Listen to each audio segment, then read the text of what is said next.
पूछा ही नहीं ना, Yeah. just taking opinions from people and doing what they've said. Yeah. So I think it's important to explore yourself. It's very Yeah. important to explore yourself, of course. So, एक तो परवरिश की ये हो गया. By the way, can I just take a moment here to appreciate your performance in परवरिश? Thank you. इसलिए कि there were a couple of scenes. शुरू से ही you've made your impact right from the onset. लेकिन पिछली 4 episodes या पिछले 2 हफ्ते, इस हफ्ते की अगर मैं देख लूँ, मुझे एक सीन है जब उसको पैसे मिलते हैं और बॉस कहता है कि जा तू खा ले कुछ जाके, और वो एक बन कबाब लेके खाता है. समझ योर एक्सप्रेशंस, वो ऐसे ही लग रहा था जैसे कि एक इंतहाई भूख से तड़पा हुआ एक बच्चा है जिसको खाना मिल रहा है, उसको समझ नहीं आ रही कि एक सेंस ऑफ अचीवमेंट है चेहरे पे कि वाह मैंने ये पैसे कमाए हैं, और एक भूख भी है और एक इनसिक्योरिटी भी है, एक थोड़ी सी एंजाइटी भी है. You nailed it. Thank you. I think I would like to give credit to Meesam bhai on that. उन्होंने मुझे 2-4 दिन पहले से इस सीन के बारे में कितने मुझे बर्गर बता रहे खाए? थे. नहीं बर्गर तो नहीं खाए, वो तो एक आधा ही खाए, लेकिन वो बता मुझे बड़े अरसे से रहे थे कि इस तरह का एक सीन है जिसमें मुझे चाहिए कि तुम्हारी आंखें मुझे ये बातें बताएं कि ये बच्चा कहाँ से आया है, इसको क्या कॉलेज की कैंटीन में भी इश्यूज थे कि यार मेरा यहाँ पे पेट खराब हो जाता है. उसने पहले नहीं खाया था जब वो जाता है माया के साथ. हाँ, तो वो कहता नहीं. और मज़े की बात क्या है कि उस सीन में मैं उनसे ये कह रहा था कि यार मैं शलवार क्यों पहना हूँ, मैं अगर बाहर निकल रहा है तो वो तो पजामा पहन के चला ही जाएगा. हाँ, वली कह रहा है या मैं समर कह रहा है उनसे ना. ठीक है. तो कहते हैं नहीं, मुझे वो गुर्बत हुलिये में, आंखों में और चेहरे पे दिखनी चाहिए. फिर मैंने सोचा, मैंने कहा कह तो बहुत ठीक रहे हैं, दिखनी तो चाहिए. अगर मैं यहाँ पे भी सोचूंगा कि मुझे अच्छा दिखना है तो फिर वो सीन शायद निकल जाए हाथ से. तो या I think it's because of him. Vanity को छोड़ना पड़ा पिछले 2 हफ्ते की जो सीन्स हैं उनमें. वैनिटी? हाँ. वैनिटी हमें कब मिल गई? नहीं अब वैनिटी मतलब पर्सनल वैनिटी कि लग कैसा रहा हूँ, वेन जो बंदा होता है कि मैं लग कैसा रहा हूँ, ठीक लग रहा हूँ, हीरो लग रहा हूँ, अच्छा मूछें आ रही हैं थोड़ी थोड़ी, कैसी लग रही हैं, बाल अब प्रोडक्ट चला गया है तो कैसा लगेगा. नहीं I think were you okay, let me rephrase that, were you at all self conscious of the way you would look on screen? I think in that shalwar and that banyan. नहीं, not at all. I think I was very much comfortable. पहली बात तो ये, एक तो बनियान पहनी इसलिए क्योंकि गर्मी बहुत थी तो सुकून में आ गए. सही है, शलवार खुली हुई और कंफर्टेबल हो गए. तो मैं तो सेट पे भी वही पहन के घूम रहा था. So I was waiting कि भाई कब पहनने को कपड़े मिलेंगे ये वाले. तो वो and I think अगर मैं अपनी तरह से प्रोसेस करता कि मुझे क्या अच्छा लग रहा है पहनना यहाँ पे, तो शायद कैरेक्टर मेरा कहीं ना कहीं मार खा जाता. हो जाता.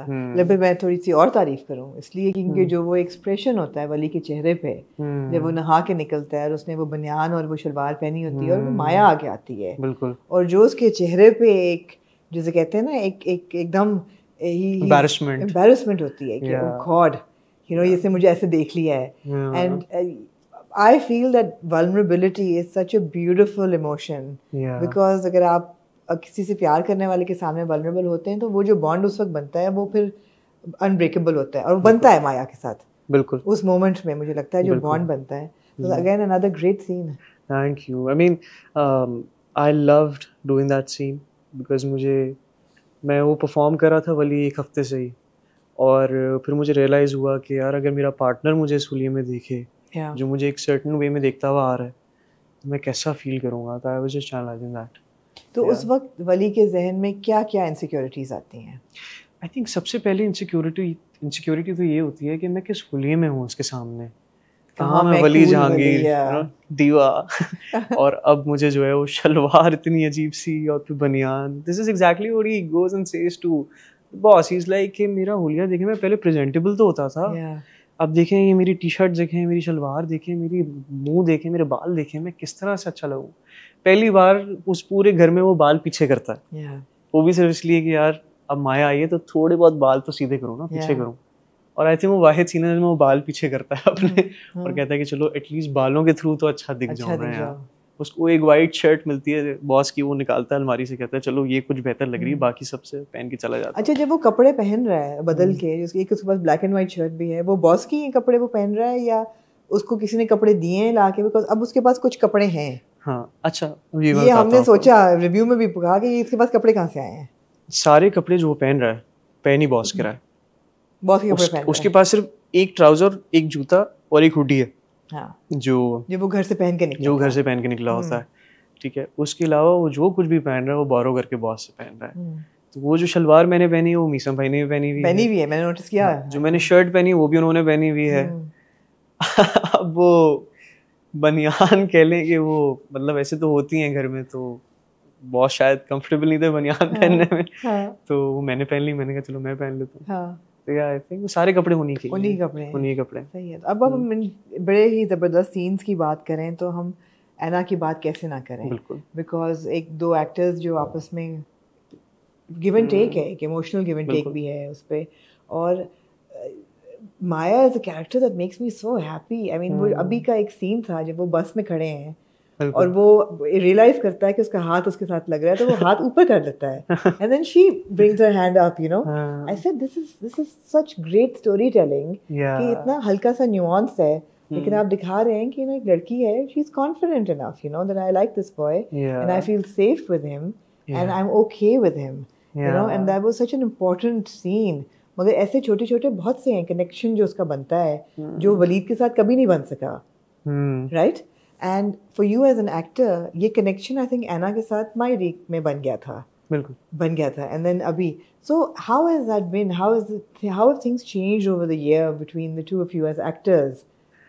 I think we both have evolved as actors, और जो हमारी परफॉर्मेंसेस मायरी में थी मुझे लगता है उससे बहुत बेहतर हमने आई गेस परवरिश में पुल ऑफ किए हैं अपने अपने कैरेक्टर्स। तो जहाँ तक बात आती है कंफर्ट की, because I think we spend a lot of time on set मायरी के भी, और इस पे अनफॉर्चुनेटली हमारा ज़्यादा काम नहीं था, ठीक है। आई थिंक हमारा हार्डली 25 या 30 दिन का हमारा मेरे ख्याल से काम होगा ज़्यादा से ज़्यादा। We been shooting for 8 months। तो I can imagine. अब वो 2 घर थे, एक घर मेरा था, एक घर उसका था, फिर मेरे 2 घर हो गए और फिर मेरा एक बॉस का घर हो गया। तो I had lot of scenes with other actors, ठीक है। बट अच्छी बात ये है कि मैं आज भी उसके साथ सीन करता हूँ, and I was discussing it with Ashir. तो आशिर से मैंने कहा कि यार मेरा एक इशू है कि मैं ना क्यों हमेशा वो वाला नहीं देता जो लिखा हुआ होता है। मोस्टली एक्टर्स तंग हो जाते हैं कि यार हमने सीन इस तरह से पढ़ा है और हमारा क्यों इस वर्ड का बन रहा है, तो तुम ये वर्ड बोलोगे तो मेरा डायलॉग शुरू होगा। मैं ये करता ही नहीं करता। मेरी आदत होती है कि यार मैंने पढ़ लिया, कॉन्टेक्स्ट समझ लिया, अब बनाओ उसको, ठीक है। अब अगर मैं अपना सोलो दे रहा हूँ तो मैं लाइन कुछ और बोलूँगा, अगर मैं मास्टर दे रहा हूँ तो लाइन कुछ और बोलूँगा, दूसरे का क्लोज होगा तो लाइन कुछ और दे रहा हूँ। ये मेरा मसला है, शरारत नहीं, आदत है एक गंदी सी।